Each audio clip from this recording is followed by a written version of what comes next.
Kasus penculikan anak kembali marak di Indonesia. Yang terbaru, seorang siswi kelas 3 SD dibawa kabur orang tak dikenal saat berjalan sendirian sepulang sekolah. Pelaku sengaja mengincar anak-anak karena memiliki tingkat kewaspadaan yang lemah.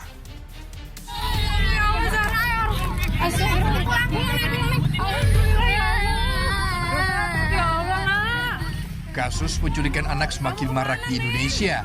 Pelaku penculikan pun tak segan untuk melukai korbannya, bahkan hingga berbuat cabul. Cara para penculik mengincar targetnya juga beragam. Mulai dari menipu keluarga korban terkena musibah, penculikan anak, hingga dijanjikan untuk dibelikan sesuatu. ini orangnya.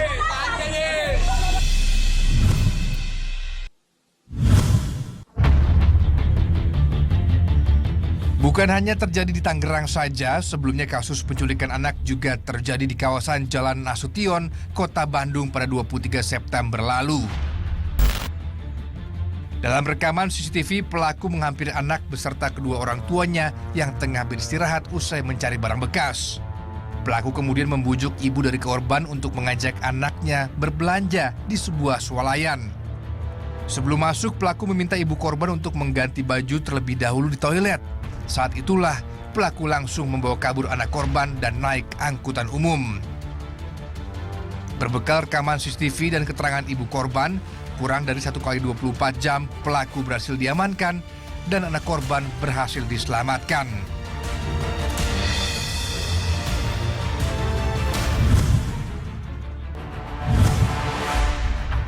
Kasus penculikan bukan hanya dilakukan oleh orang tak dikenal saja.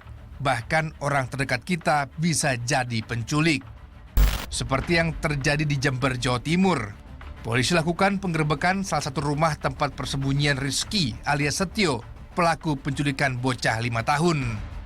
Pelaku ditangkap di Kelurahan Kebangsari, Kecamatan Semarang, Jawa Tengah saat tengah tertidur pulas. Sementara bocah 5 tahun berada di sebuah kamar yang selalu dijaga ketat oleh pelaku, yang langsung diamankan oleh polisi.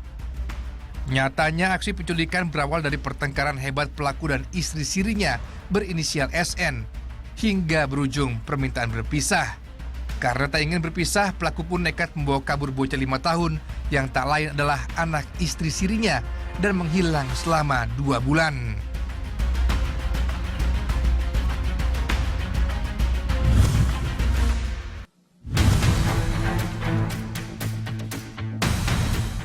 Beberapa modus penculikan anak biasanya menggunakan suatu pola yang khas, yakni mendekati korban saat sendirian.